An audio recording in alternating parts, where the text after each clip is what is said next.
Don't need a reason to keep chasing who you are. I can see as I'm breathing.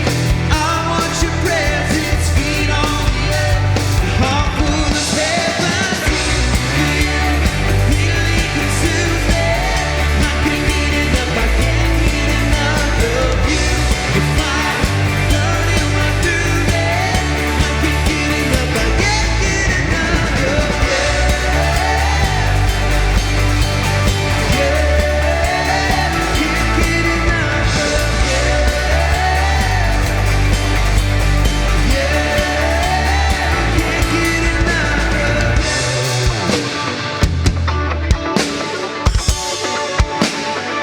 Sing it out. Every beat is yours. You can have it all. Take over like only you can. All I'm reaching for, you and nothing more. Take over like only you can. Every beat is yours. You can have it all. Take over like only you can. All I'm reaching for, you and nothing more. Take over like only you can.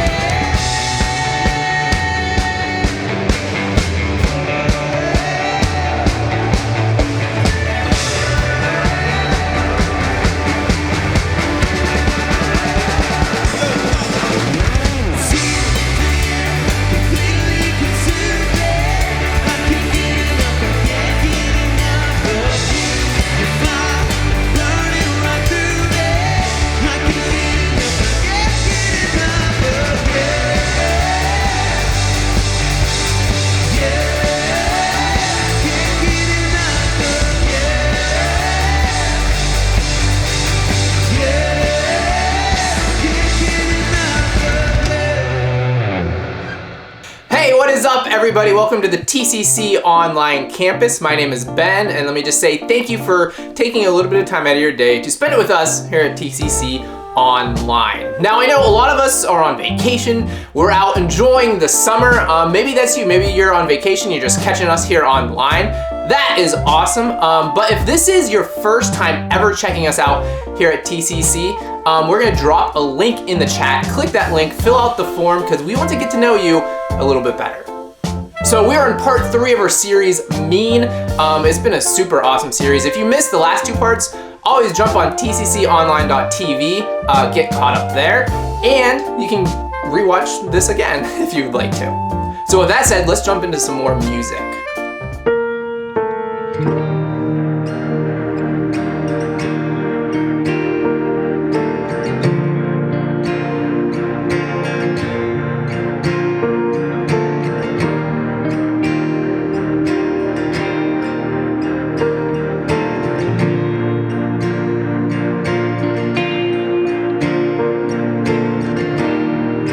Walking around these walls,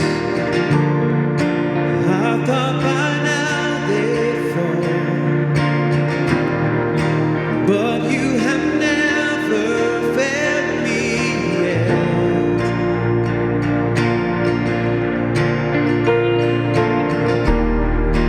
Waiting for change to come, knowing the battle's won. For you have never failed me yet.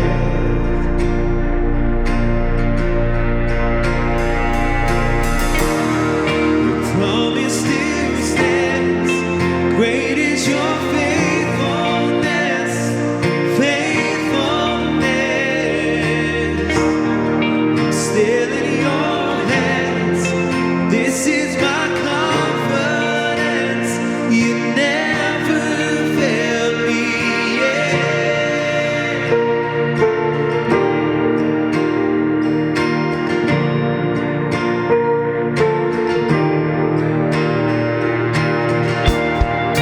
I know the night won't last.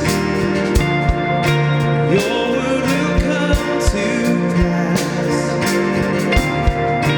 My heart will sing your praise again.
Great is your faithfulness, faithfulness. Still in your hands, this is my confidence. You never fail. Your promise still stands. Great is your faithfulness, your faithfulness. Still in your hands, this is my confidence. You never fail me yet.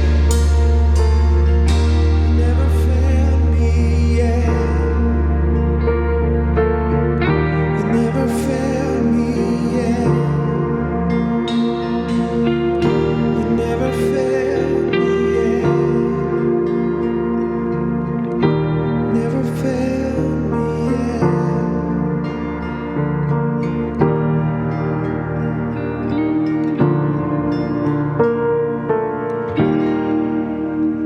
Well, last week was our student velocity camp, and I tell you, the stories have been numerous, both in the lives of students, teenagers, but also every one of our adult leaders that came to serve students. And God just moved in such a powerful way. You see, part of my story is I was a sophomore in high school at a student camp like Velocity Camp, and God just met me in such a real and raw way, and He just kind of started to, define the path in front of me. And I'm where I'm at today because of, a camp like that and some amazing leaders that chose to, empty their cup into me.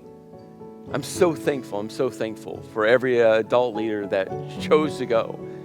You see, I'm also a dad of a teenager that her life is, it's shifting in such a cool way, and so much happened that week of camp. So I want to say thank you.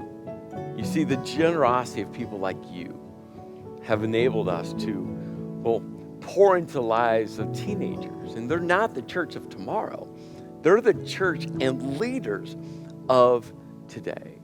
So I just want to say thank you. Thank you for giving generously, and know that you are now tethered in to every one of their stories. If you haven't taken that step to give generously, I want to encourage you to. The easiest way is to give online. It's safe, it's secure, you can schedule it. And most importantly, you can choose a percentage to say, hey, God, I'm going to choose to give back to you. My wife and I give online, and I tell you, twice a month, I pause, say, hey, God, my resources back in your hands is making a kingdom difference, a kingdom impact. So take a step in, give generously, and watch God do something so incredible in you and through you. Again, thank you. We have such a generous church, and it's changing lives, impacting local communities. Our churches are such a bright light.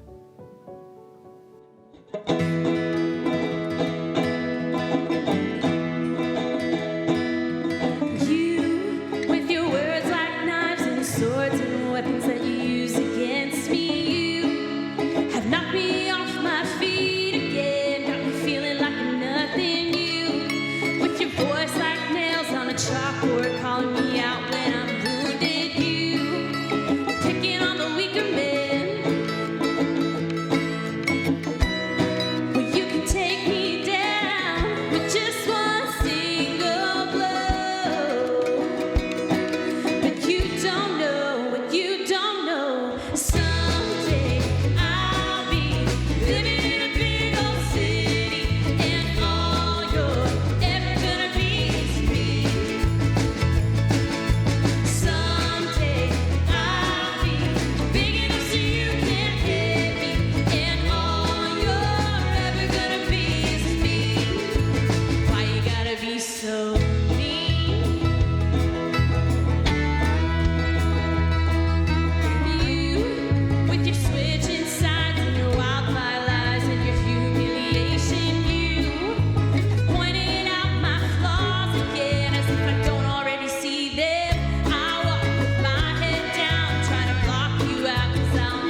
you are is me.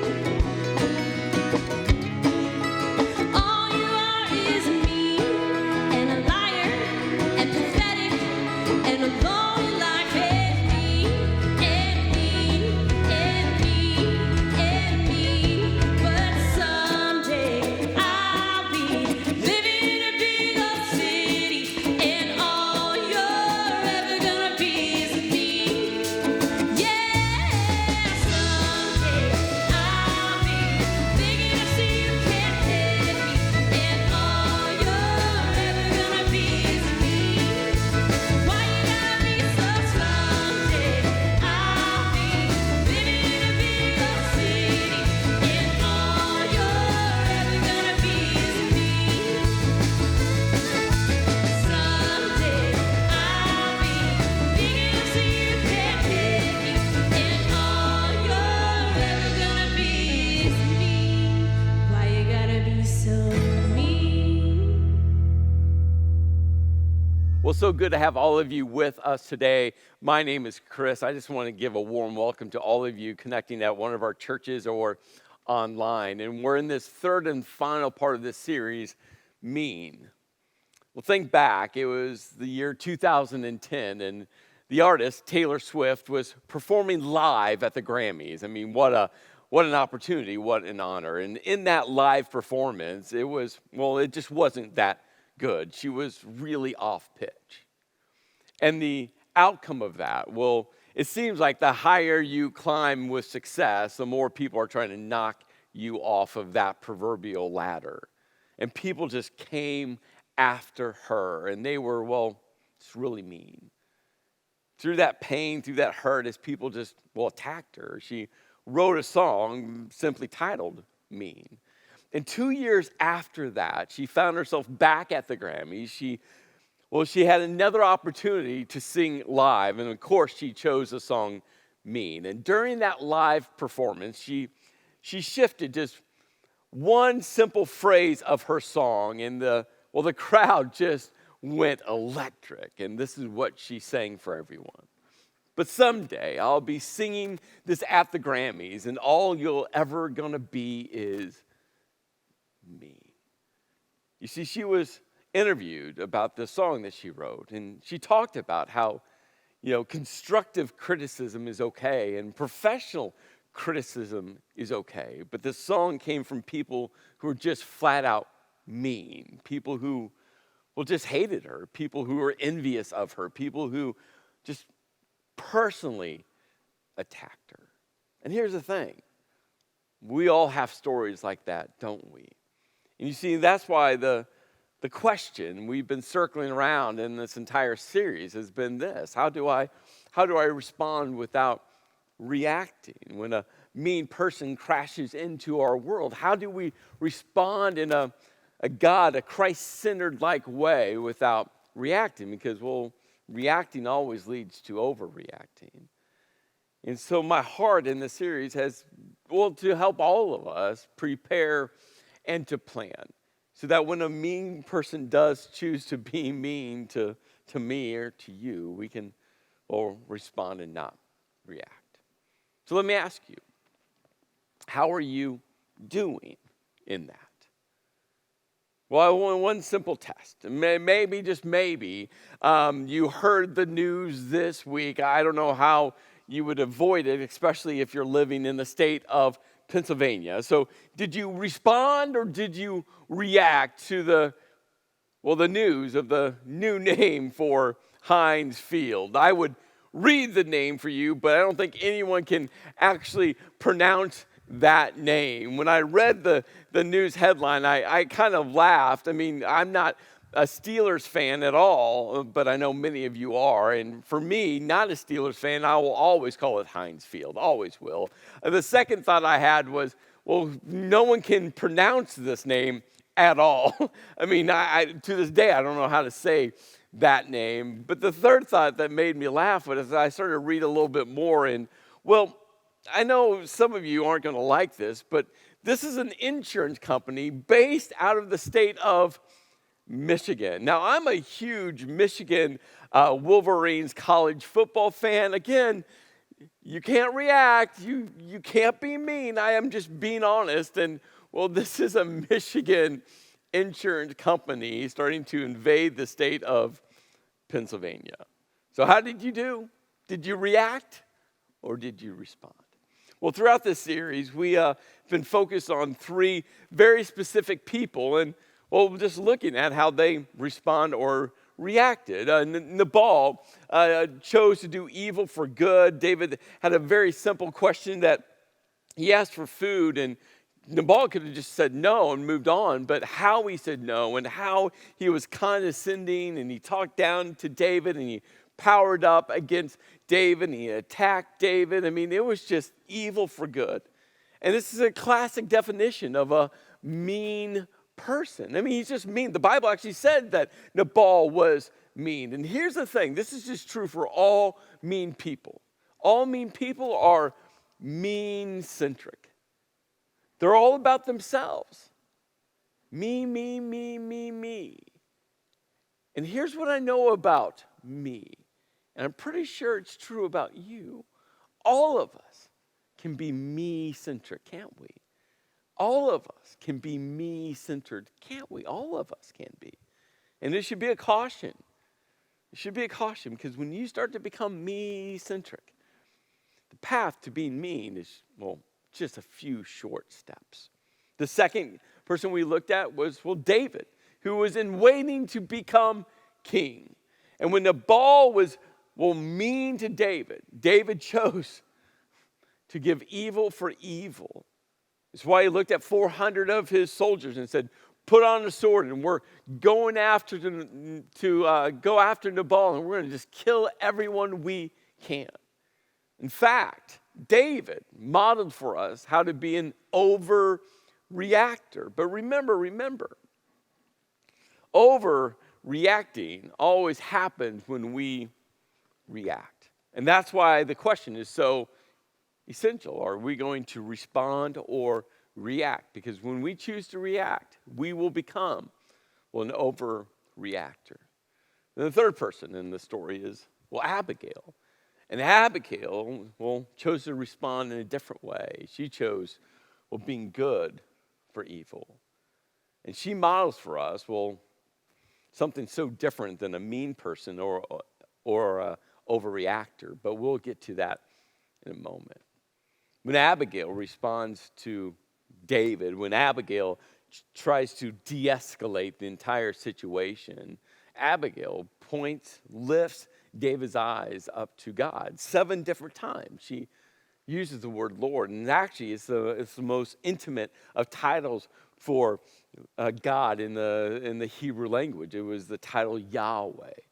And she tries to just lift David's eyes off of, well, himself, lift David's eyes off of him being me-centric, to say, hey, David, God has a calling for your life. God has a pathway for you. God has a story he's scripting for you. It's not evil for evil. There's a better way. Good for evil. So, how does David respond? Well, this is how David responds. He says to Abigail, praise be to the Lord, Yahweh. I mean, you can tell right at the very beginning, David gets it. He goes, the God of Israel who has sent you today to meet me. Hey, Abigail, I know without a shadow of a doubt that you were sent by God for this moment to stop me, to de-escalate the situation, to help me to pause. Hey, Abigail, I know without a shadow of a doubt that God is intervening through you in my life. And then he goes, may you be blessed for your good judgment. Hey, Abigail, I'm demonstrating bad judgment. But you're speaking truth. You're embodying good judgment. Thank you, Abigail. And for keeping me from bloodshed this day and from avenging myself with my own hands. Otherwise, as surely as the Lord Yahweh, the God of Israel lives, who has kept me from harming you. Hey, Abigail, again, I just know I know what God is doing in this moment, and I'm so grateful. I'm so thankful. He goes on, he goes, if you had not come quickly to meet me, not one male belonging to Nabal would have been left alive by daybreak. The consequences, David is saying, for my overreacting actions, the consequences for my desire to get revenge, to get even, the consequences are unthinkable. And then David accepted from her hand what she had brought him. And it was amazing gifts of food and supplies. And said, go home in peace. I've heard your words and granted your request. See, the question that I hope you answer, it's a game-changing question. It's this. Who is your Abigail? Who is your Abigail? Who is that person that speaks wisdom into your life? Who is that person whose spiritual leadership, spiritual influence, it's about honoring and following Yahweh, God? Who is that person who has the courage to get in your path, to look you in the eyes with love, with humility, with honor, and say, you got to go in timeout. It takes courage. Who do you have? You see, it's easy to find people that fuel our fury. It's easy to find people to, say that what we're doing is right. It's easy to find people who say, yeah, you should get even. It's easy to find people who will toss around God's name a whole bunch, but does not reflect God's heart.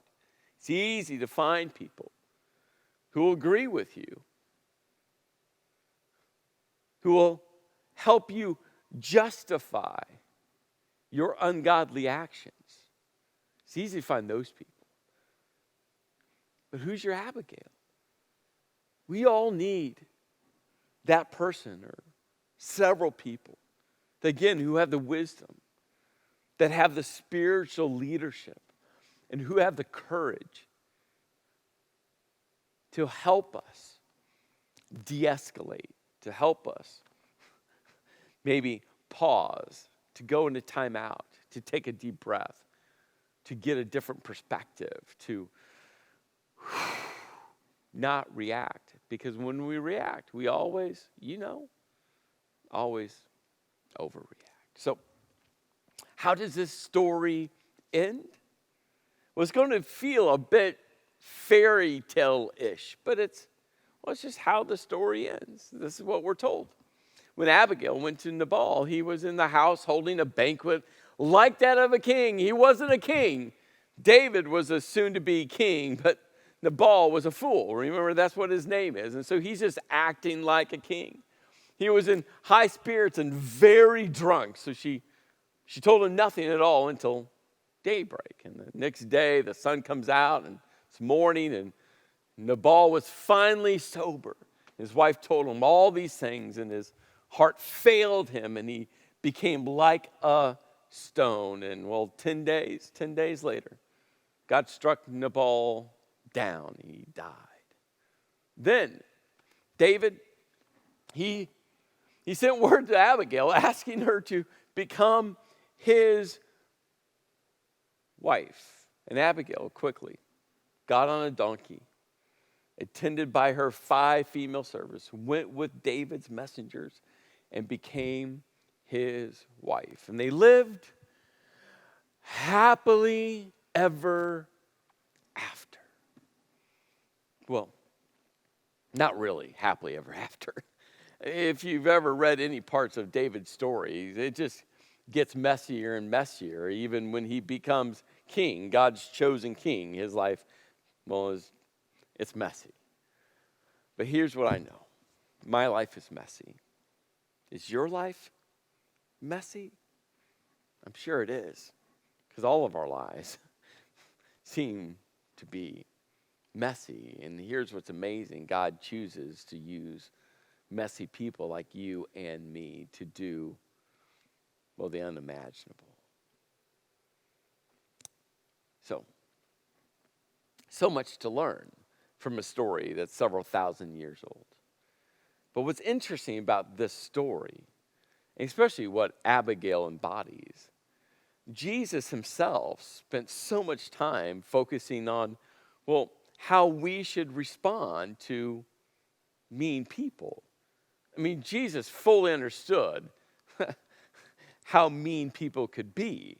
I mean, his entire public ministry was, well, mean people are coming after him, coming after him, coming after him. In fact, it was mean people that ended up having him, well, to be crucified. Jesus fully understood how mean people could act. And Jesus modeled for us of, well, how to respond without reacting to, well, mean people. In Luke chapter 6, he lays out such an amazing framework. He said, here's some big buckets of mean people. He goes, do you have enemies?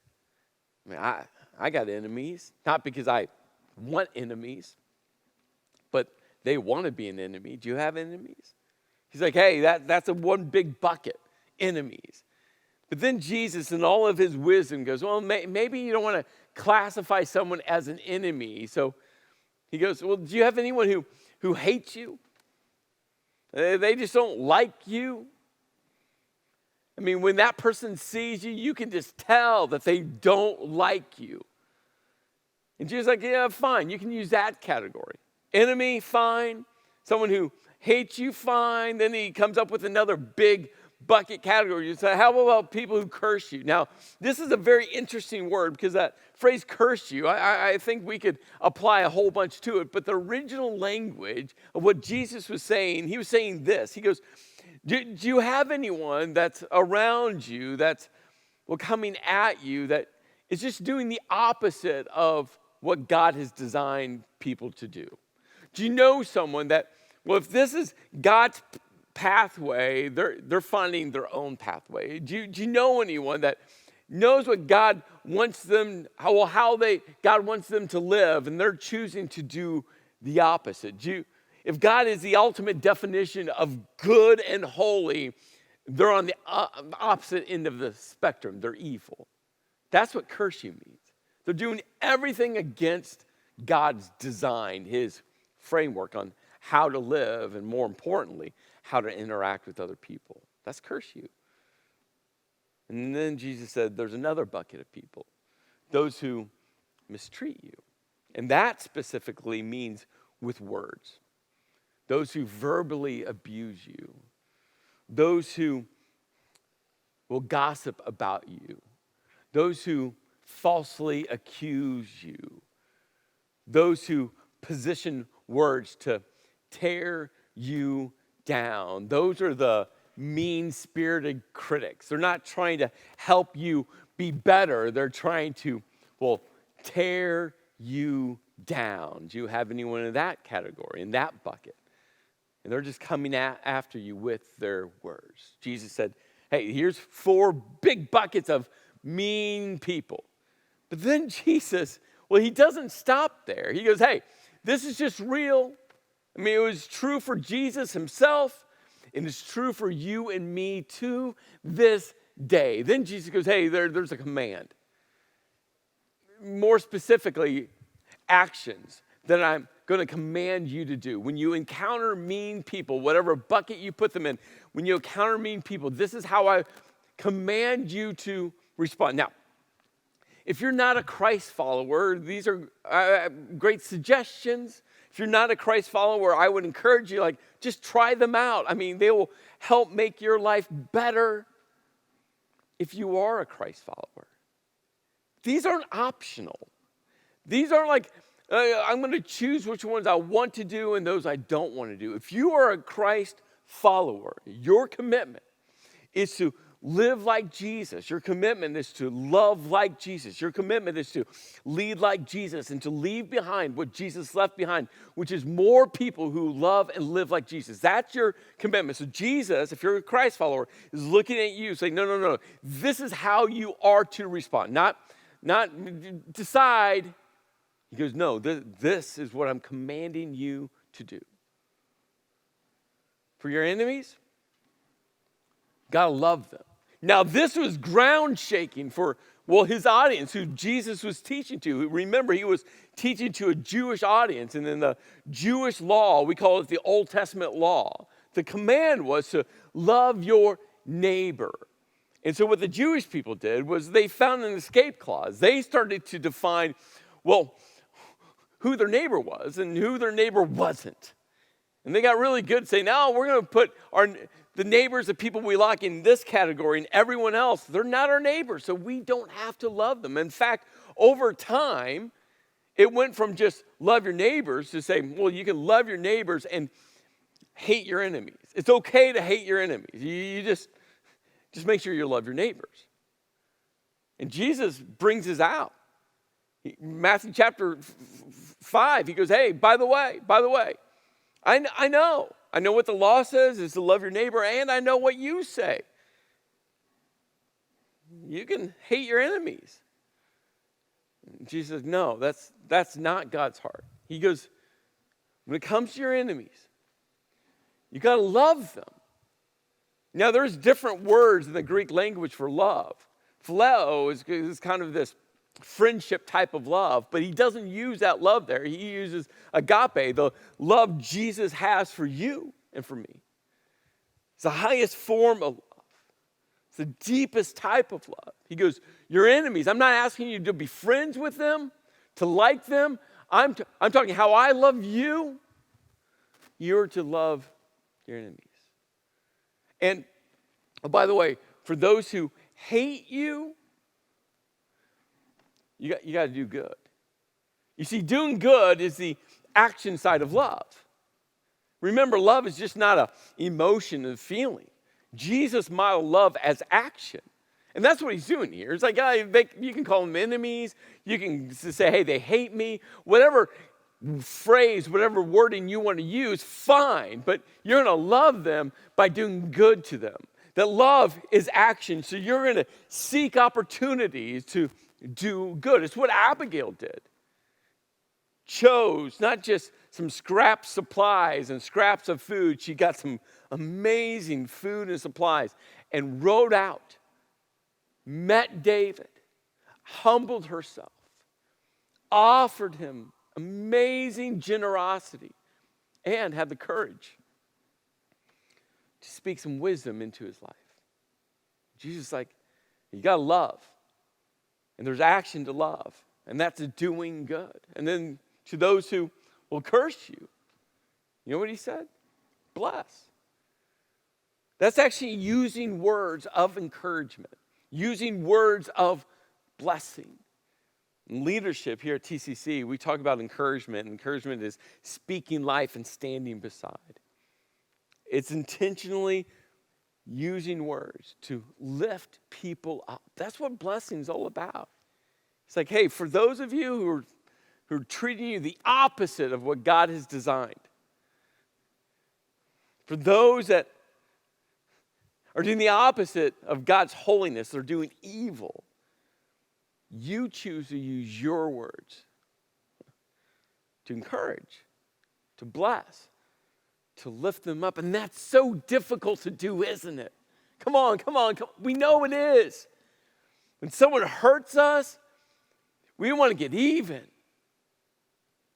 But how does that turn out? When someone's mean, we want to get revenge. But how does that turn out? And Jesus said, hey, no matter how they treat you, leverage your words to bless, to encourage, to build up, to lift up, to speak life into. And then he said, for those who mistreat you, for those who actually leverage their words to cut you down, to gossip, to slander, to speak falsely, he said, you got to pray. You got to pray for them. And remember, prayer has a lot more to do with listening to God, leaning into God's voice. Say, hey, God, I need help here. And then just waiting for his response. Hey, God, help me. I don't want to do good. So God, help give me the capacity. Hey, God, I'm hurting because this person continues to verbally attack me and I want to launch back. So God, help give me the self-control. Help me to discover what words I should say. Not the words I want to say, but what I should say. Hey, God. See, the power in prayer is coming before a holy God saying, God, I want to respond like you would respond. So I'm going to lean into you. Ultimately, what Jesus said was, hey, no matter the mean person, whether you put a label of enemy or hate you or curse you or mistreat you, whatever bucket you want to put, they're mean people. Your call in responding to them is to love and do good. Love and do good. To seek out ways to put your love into action.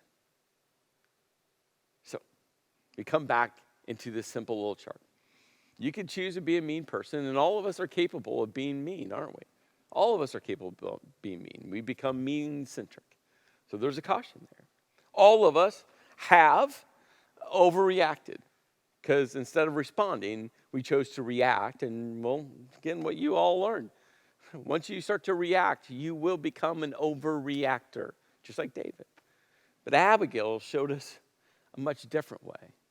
It's what Jesus taught and modeled to give good for evil.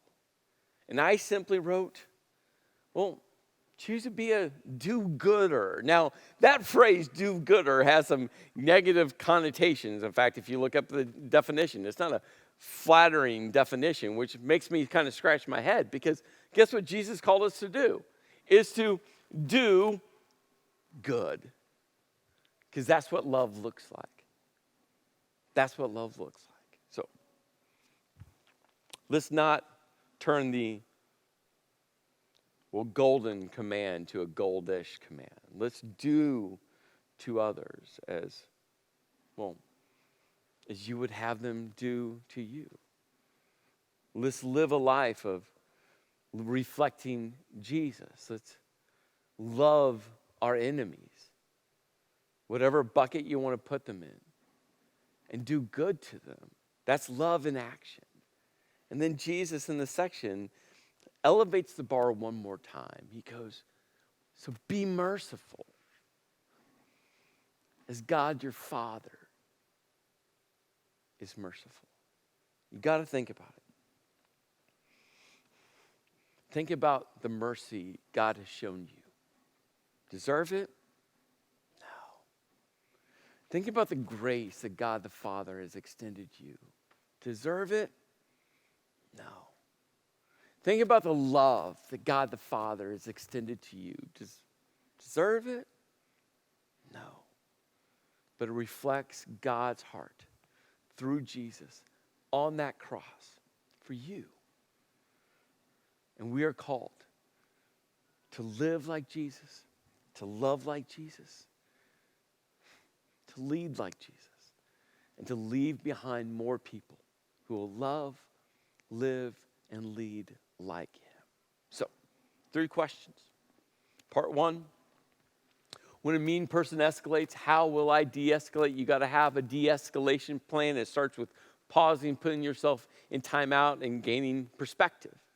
Second question, you got to ask yourself is, who am I listening to?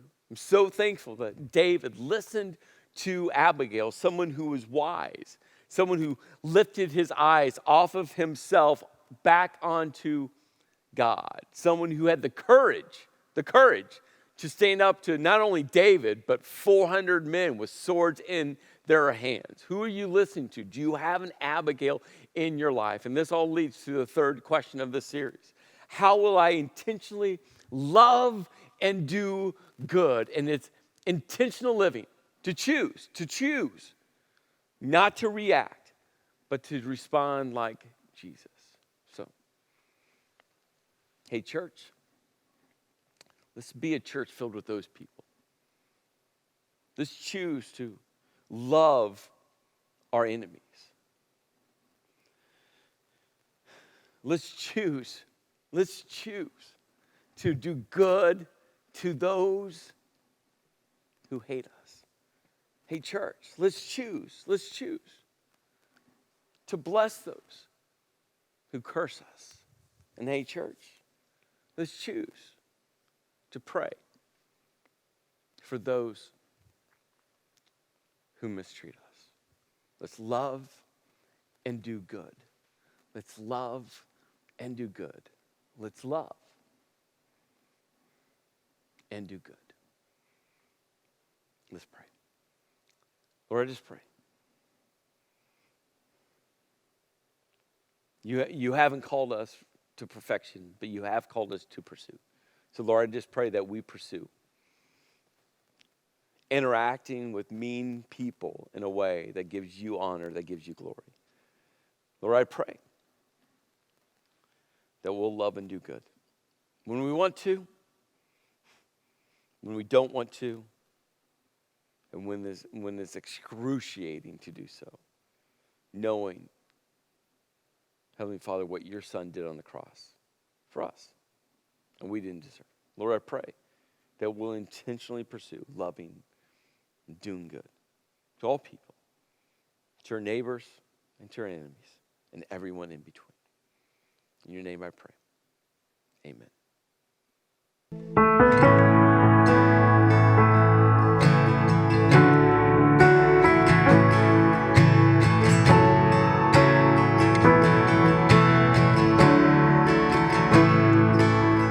Let the King of my heart be the mountain where I run, the fountain I drink from.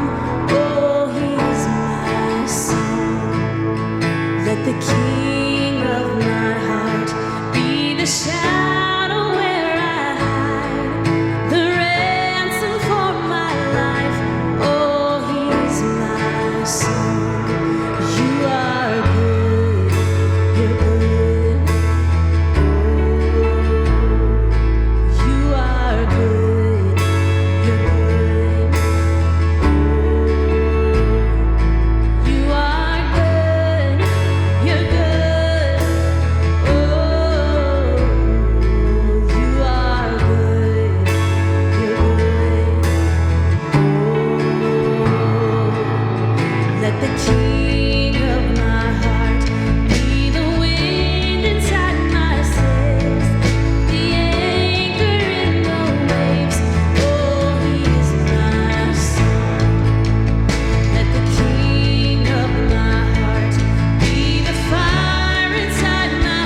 never gonna let me down.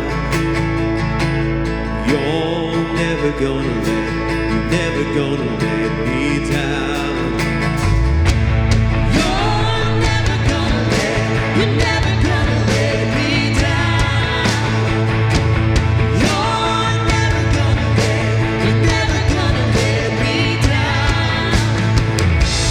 You're never gonna let me down. You're never gonna let me down. 'Cause you are good, you're good, you are good, you're good, you are good, you're good. You are good, you're good.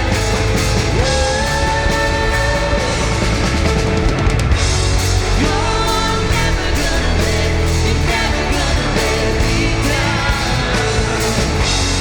You're never gonna let me down. You're never gonna let me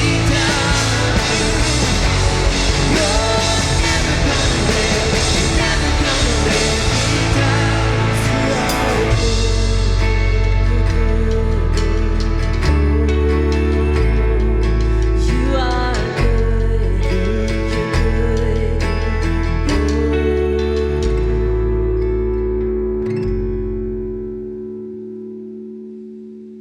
And that is our service for today. I hope that you got something from the message. I hope you're going to learn how to respond without reacting. I hope that the music lifted you up, and I hope to see you back here next week.